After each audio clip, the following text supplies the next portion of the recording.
I see the live. Hello, hello. Yeah, just waiting for it to queue up. Come on. Come on. Oh, there we go. There we go. Ooh, It's Thursday night. we're looking good. Yep, yep. Oh, there's my phone going off. We are officially like rolling.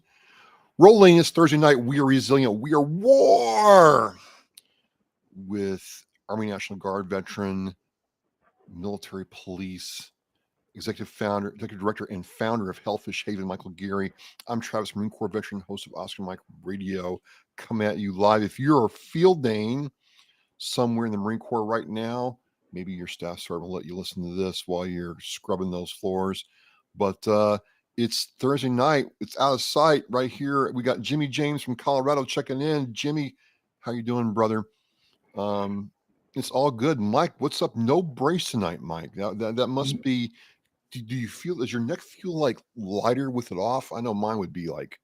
Like sometimes I have to wear it while I sleep too, so it's like I'll go like 12, 13 hours with it on, and then it just feels like somebody's strangling me by the end of the day. So it's like I feel like I just got to take this hour to kind of relax, and if you occasionally see my hand, grab that, it's just I'm still good. All right, good. Jimmy James says he's hanging in there. Well, And good. then I do have a funny story because you were just talking about marine scrub and stuff. Okay, And so we all talk a little bit of a different language between the services. true. And so there's a Marine standing outside the latrine for us with, the restroom. And, he kept telling the soldiers that were going into the bathroom that the head is secure. And soldiers just kept going right in past him. And like he's getting pissed off and we didn't understand why. And finally I asked my buddy like a couple of days later, I was like, what was he talking about? He's like, it was clean, you dicks. You shouldn't have gone in there. It was closed. And he's like, oh, why didn't you just say that? I mean, I guess, the head is secure means it's Yeah, clean and closed. yeah. I, Secure, that motivation means to lock it up. Secure means to lock things down. That's just the way it is. Well, you yeah, learn something in Marine speak. I, Um, I felt like the dumb army guy at that point. I was like, ooh, I felt bad for that. The full lance corporal was just sitting there being like, why are you guys doing this to me? Army, Army. So, anything else going on? Yeah, get the IW hike on Saturday, Yeah, yeah. and then on Sunday there is the Special Pliny 5K Rucker Run in Drake. All kinds of So stuff going on, man. All kinds of we're stuff going on. putting some mileage on those the Heel Toe Express this weekend. That's a good one, man. I haven't heard that one. That's a good one. I got to remember that one. The Heel Toe Express. Um, so let's just go for a half hour tonight because we had people lined up, and I get it. It's a nice day, and you're trying to enjoy every day because, of course, Mike, tomorrow night at 4 p.m. rain, and Saturday rain. Mm-hmm. It Thursday's returns. right. It's kind of like we're gonna tease you on Thursday and then dash any hopes and dreams you had of enjoying your time off on the weekend and be beautiful weather Monday morning. Yeah, yeah. Um, one thing I want to get your take. I'm gonna pop this here in the chat. Is this story from WCVB about this guy with his service dog, and they got turned away at an Airbnb. And I've gotten a lot of feedback about this and didn't know Jose if you. just heard service dog, so he's like, let's find out what we're talking about here. Yeah, yeah. Take a minute, check it out. His name is Steve Bone, and he was. They're getting married this weekend, so take a minute, look at it. Be very interested to see what you think and what's going on here. Absolutely, taking a peek. All right, so staying in Harwich down Cape Cod.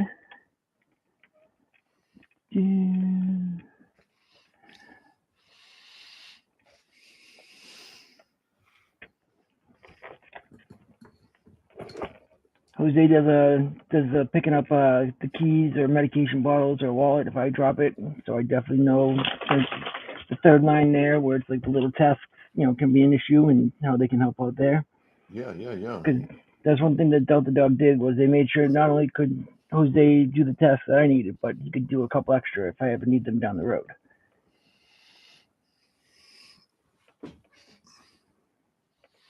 I dig the name Orion for the service dog. Oh, really? The 27th Brigade is named after Major General Orion, and they use the constellation Orion for their patch. Oh, It's that's got pretty the cool. NYD, and then it's got the stars around it in the shape of the constellation.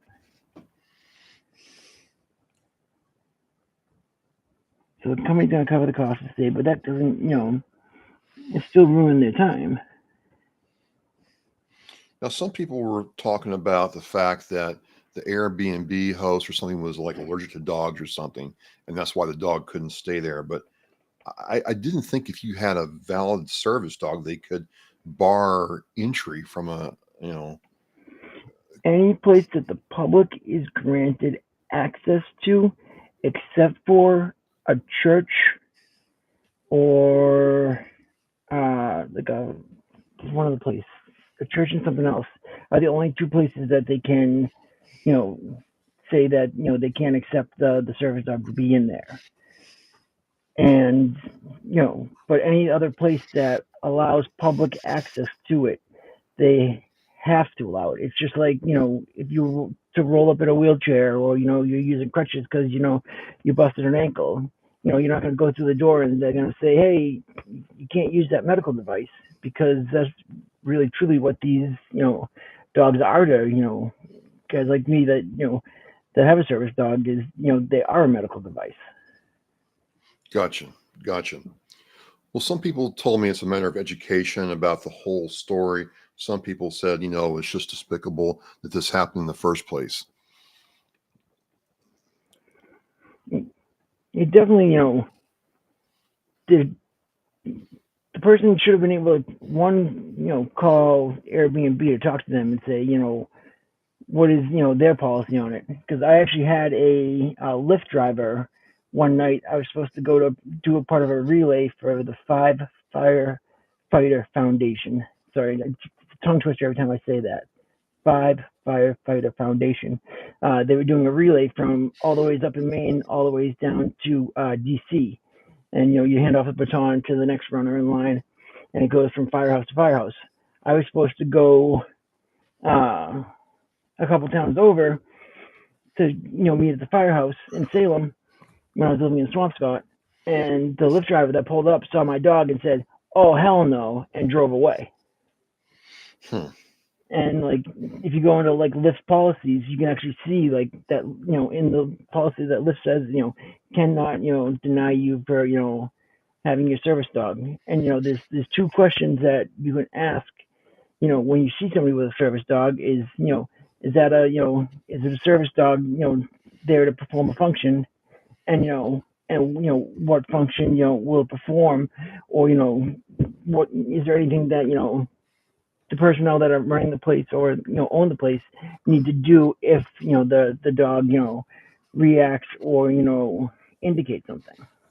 Yeah, Jimmy James says it's sad to see this. However, we have what it takes to do the right thing. However, it's these issues that help our civilian folks understand what that looks like. We are always being put on blast. ADA law and being allergic is not a valid reason. Sorry, he's been there.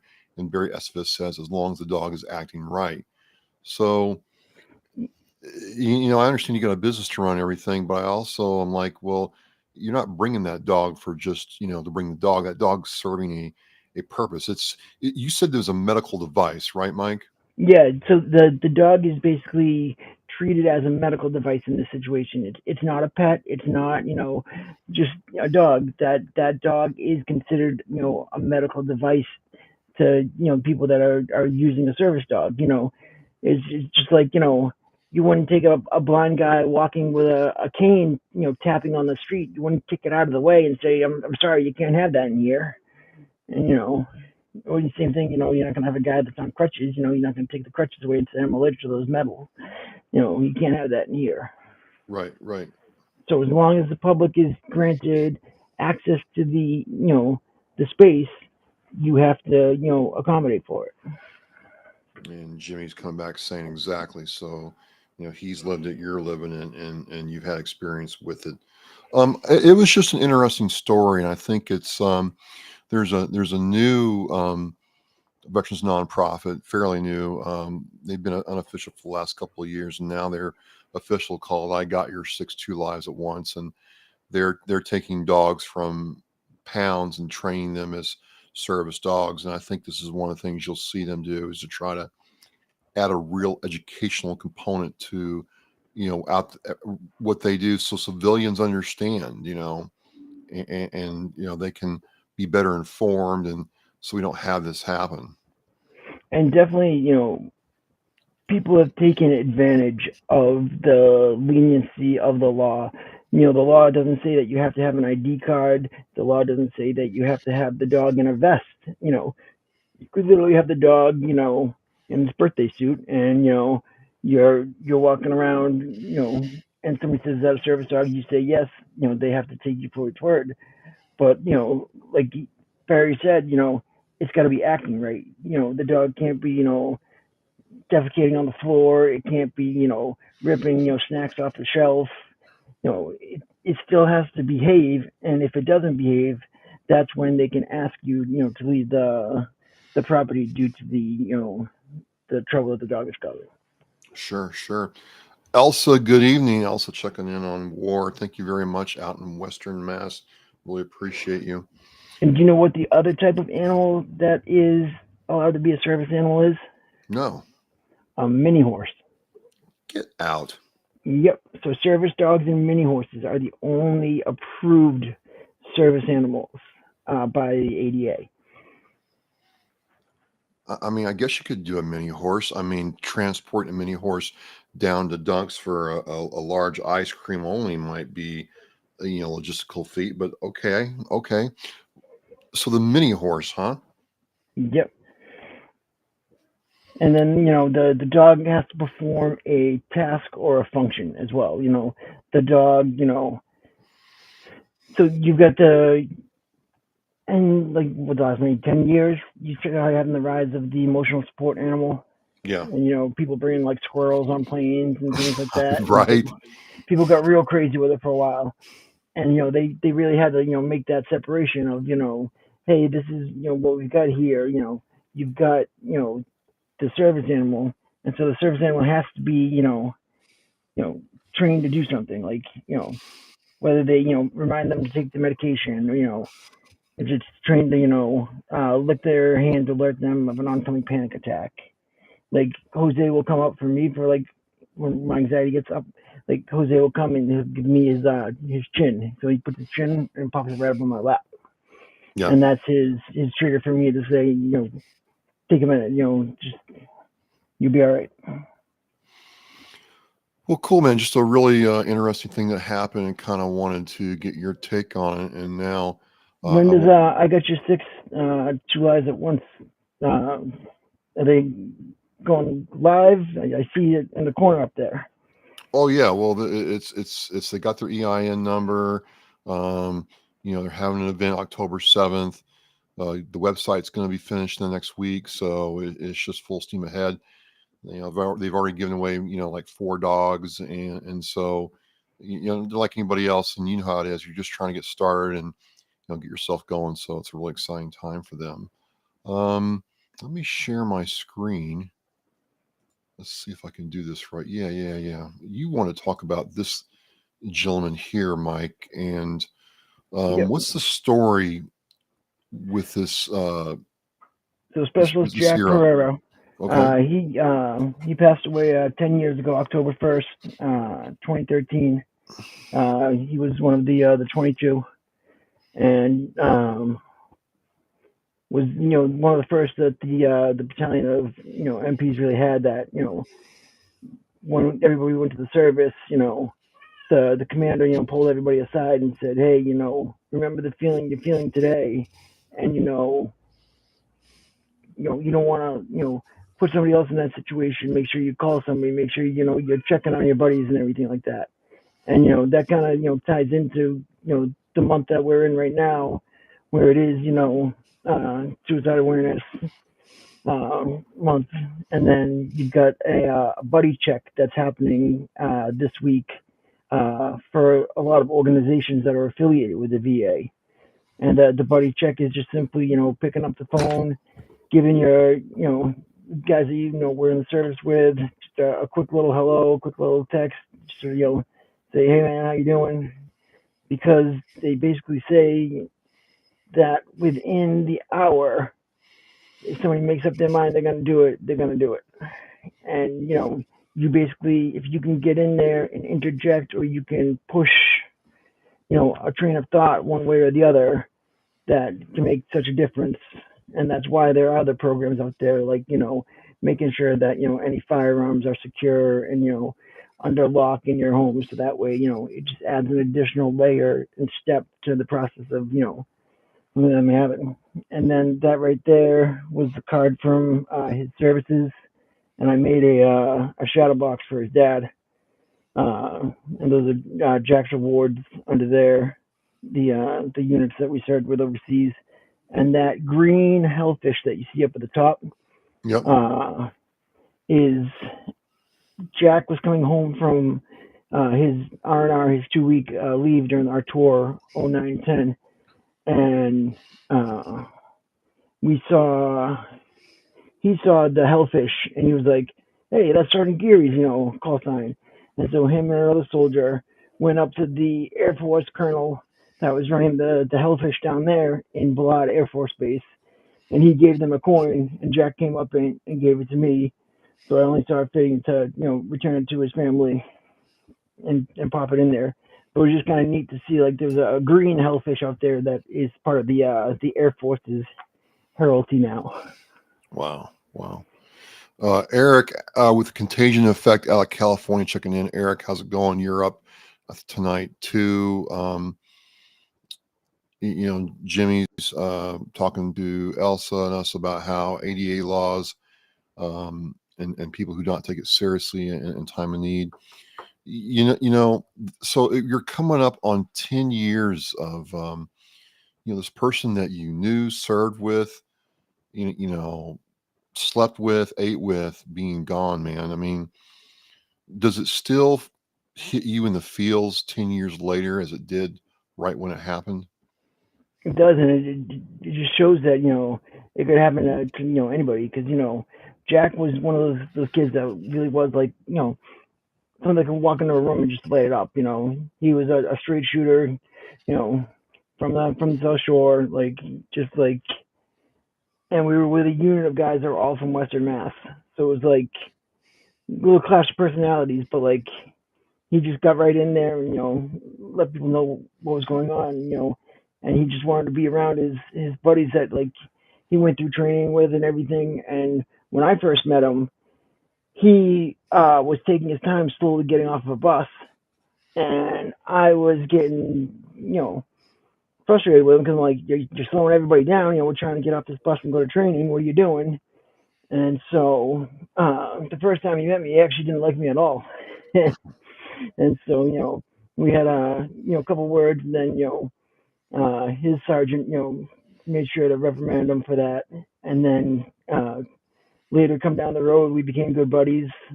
Came over to my house, got some grilling done. And then actually the day before he left, he come over the house, and I was wearing like I think it was a 762 T-shirt. Like, that shows you, the 10 years ago when the 762 shirts were all the rage. Yep. And I was wearing one, and like, he's like, "Sergeant Gear, I really like that." And I took it off, and I was like, "George, then." You're just that kid that would do anything for you, that you wanted to do anything for him in return. And like, was always just there with a smile and a joke, and would be out there for us. And like, even the unit, like, after he passed, a bunch of guys from the unit went to a football game to support his sister that she was cheerleading in, that she was, really nervous about going to without her brother being there. And like, there's a whole lot of things that like it just shows you the human side of it all, and like the actual cost that suicide has had among our ranks. And unfortunately, Jack hasn't been the last one in the battalion that's gone down this road. And we're just trying to do what we can out there. All these events, all these organizations. We just want to show people the camaraderie. It may feel like it's lost, but it's not really. Right. And even the Hellfish Haven logo, if you look at the top of it, let me see if I can get a close one. Just throwing stuff, don't mind me. But if you look at the top of the Hellfish in the helmet, you'll see the Iron Man logo. Oh yeah. And the Iron Man logo with the circle and the X. He had an Iron Man mask that he brought on deployment with him, and he had that drawn on it, the circle and the X. And so when we were doing the artwork for the Hellfish, I knew that I had to throw that in there for Jack up there top. Well, hey man, I mean, it's people you meet like that, and their memory never goes away, and it's 10 years later, a full decade, and I'm sure you ask yourself questions about why and what could have happened and what would it be like now. But I think the main thing is, by doing what we're doing right now, that memory's never gone. And that's the big thing is showing that resiliency, and showing that that these terrible things have happened, but we can still keep going, and instead of taking it and being devastated for the rest of our lives about it, we just know that we got an extra person looking out for us, and we that we know that we can still honor their life as long as we carry on and and remember their name. Like the best thing I ever said was a person dies twice. Once when their physical body dies, and then once when no one talks about them anymore. True. And so as long as we keep their name alive and their story alive, and share that, they'll keep going. Absolutely, absolutely. Well, it's just good to be reminded, to me, about why we do things like war, why Hellfish Haven exists, some of the things around Oscar Mike Radio, and you see that and you realize, well, hey, again, and we talked about this, if what we're doing on a Thursday night before my show, comes on, helps one person out or gives somebody just a little bit of room to breathe during their hectic week when everything's going right or wrong, then great, man, we've accomplished that. And the other thing too is, I saw there was something posted online about the Ride 22 truck. Oh yeah, yeah, yeah, yeah. Did you want to talk about that? Because I saw that you tagged me in it, and what do you think about that? Yeah, that's it's a damn shame that people are overextending themselves to these people that are out there literally doing it. Like they're out there being at these events, they're out there making sure that these these memories and these names are carried on, and they have people going up to them, extending themselves to them, saying hey, we'll reach out to you on Monday, and we're going to do this, and we're going to help you with this, and we're going to do this for you. And then none of it materializes, and it's just like it would be better off if they just said, "Hey, thank you for what you're doing. I appreciate you," and just left it at that, instead of overextending themselves to these promises and these things. And it does, the person that's doing the act, it's tough because you think that you're gonna have all the support, and then all of a sudden you don't, and it's and it is a struggle, and nonprofits are fighting for each dollar they get. There's no magic VA fairy that's gonna come and put money under our pillows if our teeth fall out. No, no, no. I mean, I had met William, Bill Sheridan, in Manchester, New Hampshire at that ride, and I'm like, okay, the truck is completely self-funded. And some cynical person is going to sit there and say, well, no one's asking him to do this. But that's not the point. You watch people who've lost family members to the 22, see that name on that vehicle, and it's something else. And I get it. When you're self-funded, self-motivated, self-doing it, taking your weekend time to go to these things, to show up when people ask you to, I agree with you, man. If you're not going to follow through on what you say, don't offer anything. And sometimes my people are trying to be nice, like, yeah, bro, I'll help you out, or let me know if you need anything. And you can tell sometimes when it's just something they're trying to be nice about. But I think you're onto something. If you're not going to follow through, you probably should just say thank you and leave it at that. Yeah, because you're just doing, you're harming, everything that's happening. Like, instead of just encouraging that person to to keep at their best, you're filling them with these false hopes and aspirations of being able to take it to the next level, or being able to add a new name on that truck. And instead, now they're telling these family members that, hey, we're going to be able to add the new name, or we're going to be able to do this. And then all of a sudden, weeks go by and it's crickets. And it's like, now it's tough because know people like me, we take that stuff personally. When we make a promise to a family, or you have something that you want to do, and somebody says they'll help you with it, and then they disappear. It's like, that really sucks, because it's like you're looking forward to being able to accomplish that, and do more with it. And you're right. You go out there, you put yourself out there, and you talk to some people. Some people come up and shake your hand. I'm going to help you out, bro. Call me Monday. You call them up, and it's like voicemail, or no message at all, or okay, hey, I'm busy right now. I'll get back to you. And 2 months later, you realize that they were never serious in the first place, and it kind of takes you aside. So I get what he was articulating when he said that, and to me, you're right. It's hard not to take that stuff personally. It's very hard. Yeah, and I just just wanted to chime in there and let them know that even not meeting them personally, but just from watching the videos, and seeing the relatives, and seeing the people reading the names, and you can just hear it in their voices as they're reading it and they're unveiling it, that what that means to them. Right, right. Well, it is about 7:30, man. We're gonna try to have somebody on for next week, or um, I think what we're gonna do is probably do what we talked about. I think the next couple of weeks, if we could go down and do like a basic, how to look up a charity, look through 990. It's getting close to Veterans Day, and people are gonna be, asking for money, and it's a Yeah, prime time to, and especially where Barry's talking about it in the comments right now, how you've got these organizations out there, parading to be somebody that they're not. So it's definitely good to know what is real and what's not. Especially when it comes to dogs. Like I said, the laws are so open right now that anybody can say that they have a service dog, versus actually if it is a service dog.